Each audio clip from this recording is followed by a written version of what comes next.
Halo, Assalamualaikum teman-teman. Sebelumnya, perkenalkan, nama saya Syafna.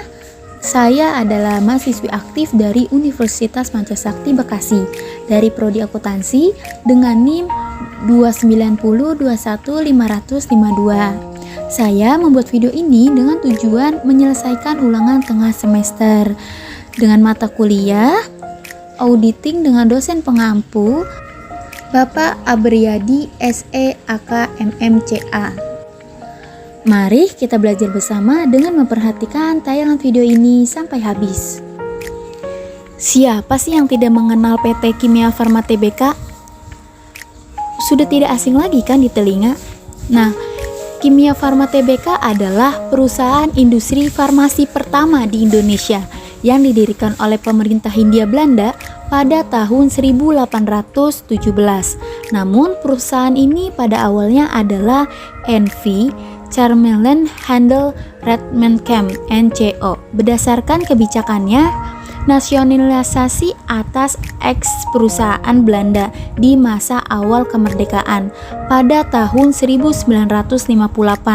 Pemerintahan Republik Indonesia melakukan peleburan sejumlah perusahaan farmasi menjadi PNV atau Perusahaan Negara Farmasi Bhinneka Kimia Farma. Kemudian pada tanggal 16 Agustus 1971, bentuk badan hukum PNF diubah menjadi perseroan terbatas, sehingga nama perusahaan merubah menjadi PT Kimia Farma Persero. Bentuk atau jenis yang dilakukan pihak manajemen akan jasa akuntansi. Pada audit tanggal 31 Desember 2001, manajemen Kimia Farma melaporkan adanya laba bersih sebesar 132 miliar rupiah dan laporan tersebut diaudit oleh Hans Tuan Kota dan Mustafa atau HTM. Akan tetapi Kementerian BUMN dan BPPN menilai bahwa laba bersih tersebut terlalu besar dan mengandung unsur rekayasa. Setelah dilakukan audit ulang pada 3 Oktober 2002, laporan keuangan Kimia Farma 2001 disajikan kembali atau restated karena telah ditemukan kesalahan yang cukup mendasar. Pada laporan keuangan yang baru, keuntungan yang disajikan hanya sebesar 99,56 miliar rupiah atau lebih rendah sebesar 32,6 miliar rupiah atau bandingan persennya 24,7% dari awal yang dilaporkan.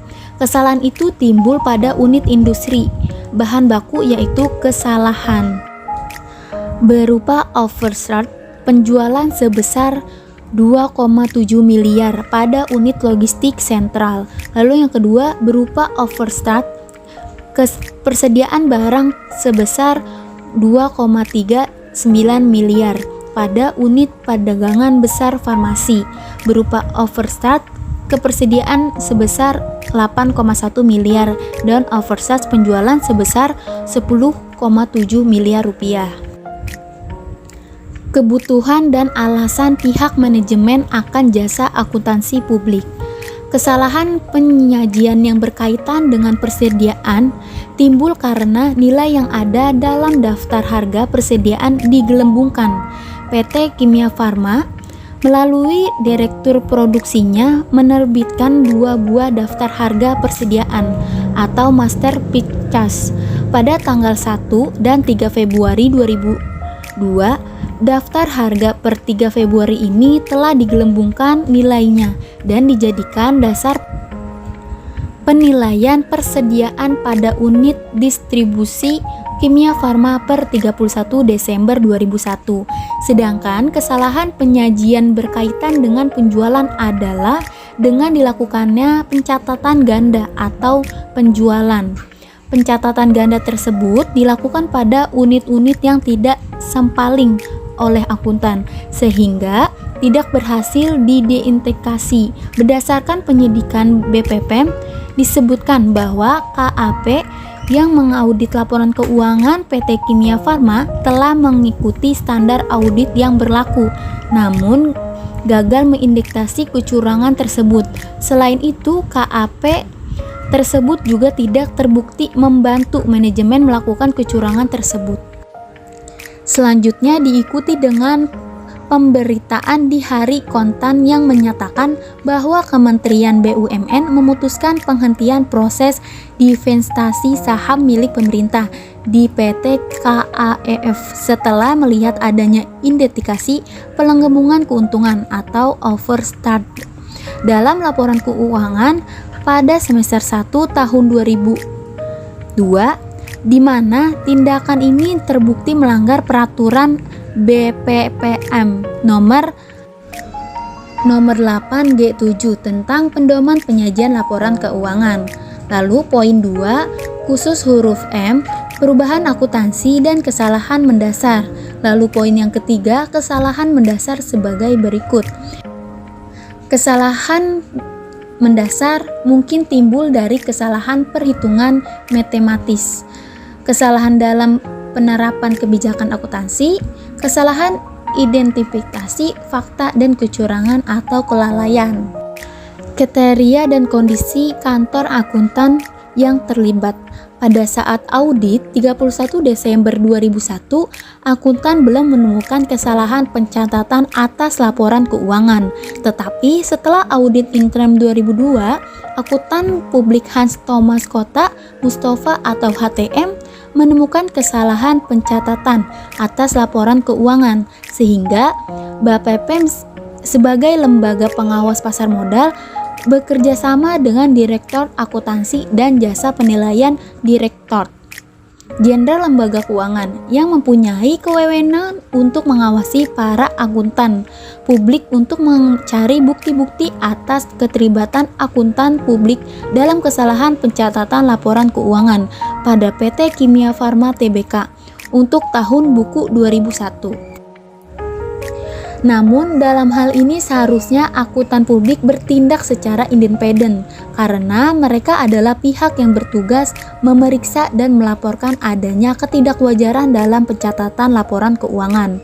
Dalam Undang-Undang Pasar Modal 1995 disebutkan apabila ditemukan adanya kesalahan selambat-lambatnya dalam 3 hari kerja, akuntan publik harus sudah melaporkan ke BPPM. Dan apabila ditemukan tersebut tidak dilaporkan, maka auditor tersebut dapat dikenai pidana.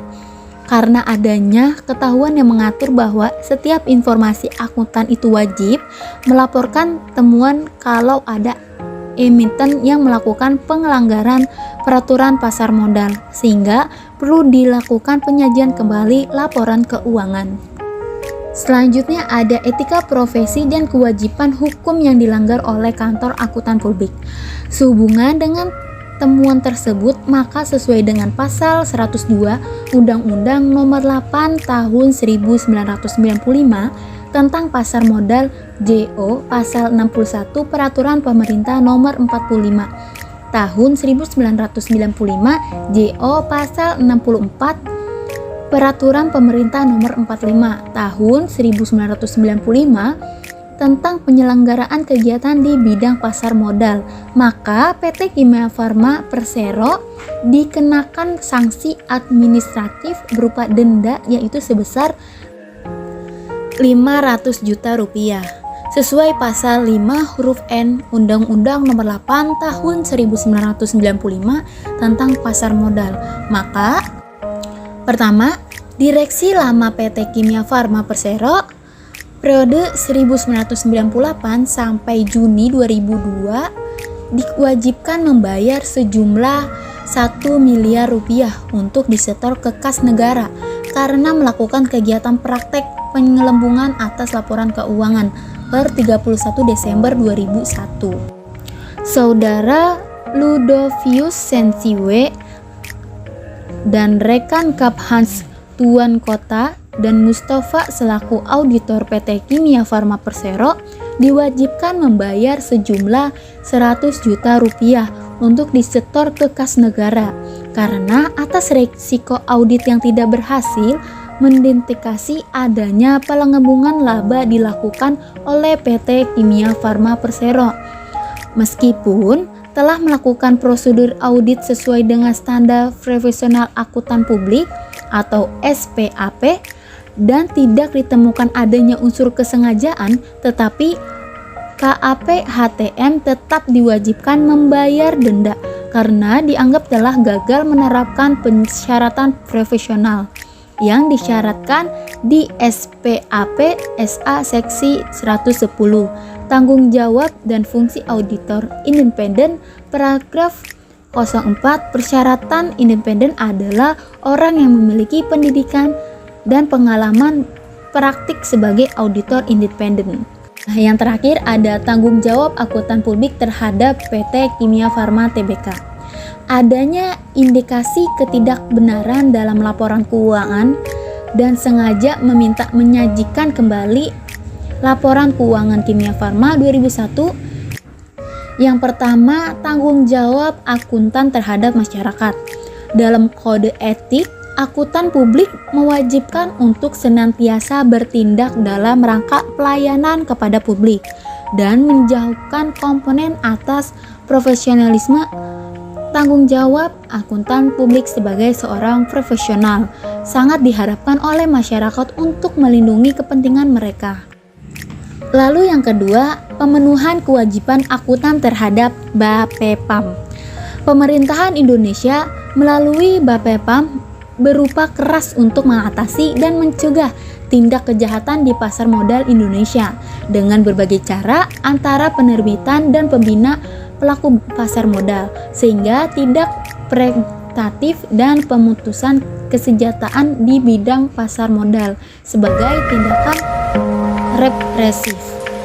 Nah, kesimpulan yang kita dapat agar tidak terjadi di kemudian hari, yang pertama, sebaiknya proses dilakukan selalu dikontrol, pemeriksaan dan evaluasi setiap bulannya. Lalu yang kedua, pihak yang terlibat selalu kontrol setiap proses laporan keuangan.